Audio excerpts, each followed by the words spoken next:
अस्सलाम वालेकुम। अब किसी भी बॉडी को हॉरिजॉन्टल के साथ स्पेसिफिक एंगल बनाते हुए अपवर्ड डायरेक्शन में फेंका जाए तो उसे हम प्रोजेक्टाइल कहते हैं। अब ये प्रोजेक्टाइल अगर कोई इसके ऊपर डाउनवर्ड फोर्स या ग्रेविटी एक्ट ना करे तो ये सेम एंगल और वेलोसिटी के साथ स्ट्रेट लाइन के अंदर ही मूव करता रहेगा, लेकिन असल में ऐसा नहीं होता क्योंकि हर बॉडी के ऊपर ग्रेविटी एक्ट कर रही होती है, जिसकी वजह से फिर वो वापस ज़मीन पर लौट आता है और एक पैराबोलिक पाथ बनाता है और यही उसका कर्व्ड या पैराबोलिक पाथ उसकी ट्रेजेक्टरी कहलाती है। और इसकी इक्वेशन अब हम ड्राइव करेंगे। अब सपोज हमारे पास कोई भी मास m है जो कि हॉरिजॉन्टल के साथ स्पेसिफिक एंगल अल्फ़ा के साथ थ्रो किया जाता है इनिशियल वेलोसिटी v नॉट के साथ। अब हम सपोज करते हैं कि r उसका पोजीशन वेक्टर है और v उसकी एक स्पेसिफिक वेलोसिटी है किसी भी टाइम पर। अब यहाँ पर v वेलोसिटी है किसी भी टाइम पर और v नॉट मैक्सिमम वेलोसिटी है जो कि उसकी इनिशियली होती है। और चूंकि किसी भी प्रोजेक्टाइल की मोशन टू डायमेंशनल होती है तो हम सपोज करते हैं कि हमारे पास ये प्रोजेक्टाइल वाईजी प्लेन के अंदर मूव कर रहा है, जिसका हॉरिजॉन्टल कंपोनेंट y डायरेक्शन में और वर्टिकल कंपोनेंट z डायरेक्शन में है। तो अब उस प्रोजेक्टाइल के ऊपर ओनली फोर्स जो एक्ट कर रही है वो उसका वेट है। और अगर हम z एक्सिस को अपवर्ड डायरेक्शन में लें तो यहाँ पे हमारे पास फोर्स क्या आ जाएगी, F is equal to negative mg, ये उसका वेट होता है। और नेगेटिव हमारे पास ये शो करता है कि फोर्स यानी जिस डायरेक्शन में वो एक्सेलरेट कर रहा है और ग्रेविटी, ये दोनों एक दूसरे के ऑपोजिट हैं। तो यहाँ से F न्यूटन के सेकेंड लॉ ऑफ मोशन से हमारे पास क्या आ जाएगा, md²r/dt² is equal to negative mg। और यहाँ से हमारे पास d²r/dt² is equal to negative g आ जाएगा। के यहाँ हमारे पास यूनिट वेक्टर है z डायरेक्शन का। अब इसको अगर हम इंटीग्रेट करेंगे तो यहाँ से हमारे पास आ जाएगा dr/dt is equal to negative g(k)t plus a1 यहाँ पे हमारे पास इंटीग्रेशन कांस्टेंट है और इसको हम इक्वेशन नंबर 2 का नाम दे देंगे।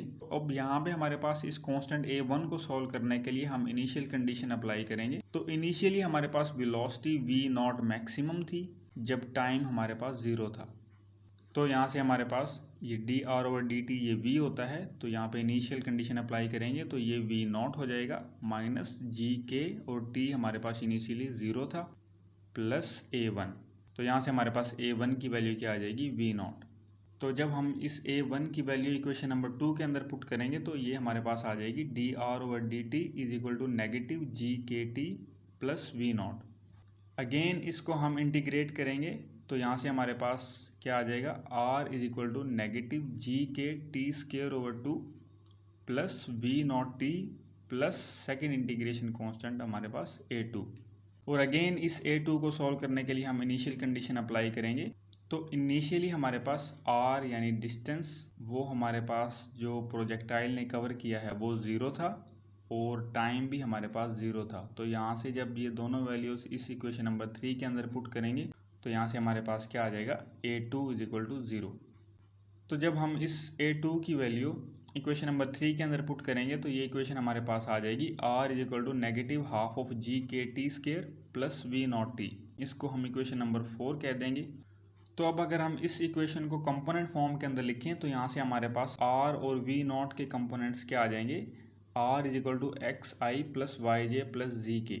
और v नॉट के कंपोनेंट्स, अब चूंकि प्रोजेक्टाइल yz प्लेन के अंदर मूव कर रहा है तो इसके जो दो कंपोनेंट्स आ जाएंगे हॉरिजॉन्टल और वर्टिकल, वो आ जाएंगे v nought cos alpha j plus v nought sine alpha k। अब इन दोनों वैल्यूज़ को इक्वेशन नंबर 4 के अंदर पुट करेंगे तो यहाँ से हमारे पास क्या आ जाएगा, xi plus yj plus zk is equal to v nought cos alpha j plus v nought sine alpha k into t minus half of gt² k।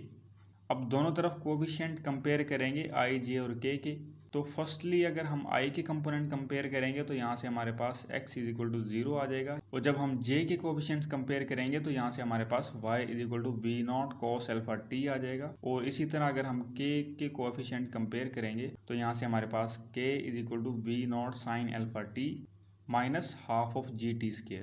तो ये हमारे पास इक्वेशन नंबर 5, 6 और 7 आ जाएंगी। तो अब अगर हम इन इक्वेशंस को देखें तो ये शो करती हैं कि उस प्रोजेक्टाइल की मोशन वाईजी प्लेन के अंदर या टू डायमेंशनल है। और अब हम इक्वेशन ऑफ प्रोजेक्टाइल को ड्राइव करेंगे इन इक्वेशंस को यूज़ करते हुए। तो जो हमारे पास इक्वेशन नंबर 6 है, यहाँ से हम t की वैल्यू निकालेंगे। ये हमारे पास आ जाएगी t is equal to y over we not cos alpha, और इसको हम इक्वेशन नंबर 7 के अंदर पुट करेंगे। तो यहाँ से हमारे पास z is equal to we not sine alpha into T की वैल्यू जो हम यहाँ पे पुट करेंगे y over we not cos alpha minus half of g t का स्केयर, और t का स्केयर हमारे पास आ जाएगा Y square over we not square cos square alpha. तो अब यहाँ से वी नॉट से वी नॉट कैंसिल हो जाएगा, और sine alpha over cos alpha हमारे पास टेंजेंट अल्फा होता है। तो ये हमारे पास वाई टेन अल्फा हो जाएगा minus half of G Y square over we not square, और 1 ओवर कॉस स्केयर अल्फा हमारे पास सीकेंड स्केयर अल्फा होता है। तो ये इक्वेशन आ जाएगी, और इसको अब हम मज़ीद अरेंज करेंगे। तो यहाँ से हमारे पास g is equal to y tangent alpha minus g over 2 v not square into y square secant square alpha, और ये इक्वेशन नंबर 8 हो जाएगी, जो कि हमारे पास क्या है, इक्वेशन ऑफ पैराबोला है, जो कि ये शो करती है कि जो ट्रेजेक्ट्री होगी उस प्रोजेक्टाइल की वो पैराबोलिक होगी। तो अब अगर हम उस प्रोजेक्टाइल की मैक्सिमम हाइट को कैलकुलेट करें, यानी वो वर्टिकली कितना मैक्सिमम डिस्टेंस कवर करेगा, तो हम इक्वेशन नंबर 7 का यूज़ करेंगे। z is equal to we not sine alpha T minus half of G T square.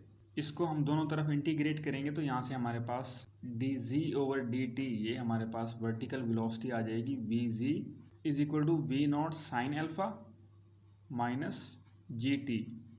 और अब हमें पता है कि मैक्सिमम हाइट पर जो वेलोसिटी होती है किसी भी प्रोजेक्टाइल की वो ज़ीरो होती है, क्योंकि अगर हम फर्ज़ करें कि हम किसी भी प्रोजेक्टाइल को वर्टिकली अपवर्ड थ्रो करते हैं तो उसकी वेलोसिटी कंटिन्यूसली डिक्रीज होती जाती है, और मैक्सिमम पॉइंट पर या मैक्सिमम हाइट पर वो थोड़े से टाइम के लिए रुकता है, यानी उसकी वेलोसिटी ज़ीरो हो जाती है, और फिर वो वापस ज़मीन की तरफ ऑपोजिट डायरेक्शन के अंदर मूव करना शुरू कर देता है। तो इस इक्वेशन के अंदर हम बी जी की वैल्यू जब ज़ीरो पुट करेंगे तो ये इक्वेशन हमारे पास हो जाएगी zero is equal to we not sine alpha minus g T m. तो यहाँ पर टी एम का मतलब है time taken to achieve maximum height. तो यहाँ से हमारे पास फिर क्या आ जाएगा, t m is equal to we not sine alpha over g, और इस टी एम की वैल्यू जब हम इक्वेशन नंबर 1 के अंदर पुट करेंगे तो यहाँ से हमारे पास क्या आ जाएगा, जी एम यानी maximum vertical height is equal to we not sine alpha T M minus half of G T M square. और इस इक्वेशन के अंदर हम टी एम की वैल्यू पुट करेंगे तो यहाँ से हमारे पास आ जाएगी G M is equal to we not sine alpha over G minus half of G V not square sine square alpha over G square. तो यहाँ से वी नॉट से मल्टीप्लाई होकर वी नॉट स्केयर, और साइन अल्फा से multiply होकर sign square alpha over जी बन जाएगा, माइनस हाफ ऑफ एक जी यहाँ से कैंसिल हो जाएगा, और ये हमारे पास आ जाएगा minus half of v not square sine square alpha over g. तो अब अगर हम यहाँ से इस इक्वेशन को सॉल्व करें तो ये हमारे पास 1 v not sine square alpha over g है, और ये half v not square sine square alpha over g है। तो 1 माइनस हाफ यानी हाफ। तो यहाँ से हमारे पास आ जाएगा जी एम यानी maximum vertical height is equal to we not square sine square alpha over 2g। Secondly अगर हम टोटल टाइम कैलकुलेट करें उस फ्लाइट का जो कि उसे ज़मीन से टेक ऑफ करने के बाद वापस ज़मीन तक लैंड होने के लिए लगा है, तो हम अगेन वही इक्वेशन यूज़ करेंगे, z is equal to we not sine alpha T minus half of G T square.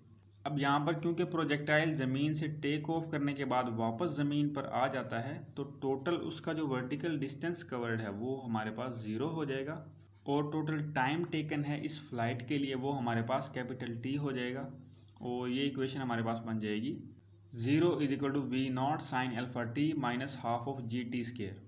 और इसको हम सॉल्व करेंगे तो यहाँ से हमारे पास t is equal to 2 naught sine alpha over g आ जाएगा, और यही हमारे पास टाइम ऑफ फ्लाइट होता है। तो अब अगर हम नेक्स्ट उसकी रेंज कैलकुलेट करें, यानी वो मैक्सिमम हॉरिजॉन्टल डिस्टेंस कितना कवर करेगा, तो उसका फार्मूला हमारे पास क्या होता है, horizontal range is equal to horizontal velocity into time of flight, distance is equal to velocity into time होता है। तो ये वही फार्मूला है। और अब हमारे पास हॉरिजॉन्टल वेलोसिटी है वो हमारे पास वी नॉट कॉस अल्फा होती है इंटू टाइम ऑफ फ्लाइट जो है टोटल वो हमारे पास 2 v not sine alpha over g. तो इस इक्वेशन को सॉल्व करेंगे तो हमारे पास वी नॉट से मल्टीप्लाई होकर वी नॉट स्केयर, और 2 साइन अल्फा कॉस अल्फा ये हमारे पास साइन 2 अल्फा होता है, ओवर जी आ जाएगा। तो ये इक्वेशन हमारे पास बन जाएगी हॉरिजॉन्टल रेंज के लिए, R is equal to V0 square over G into sine 2 alpha, और यही हमारे पास रेंज का फार्मूला होता है।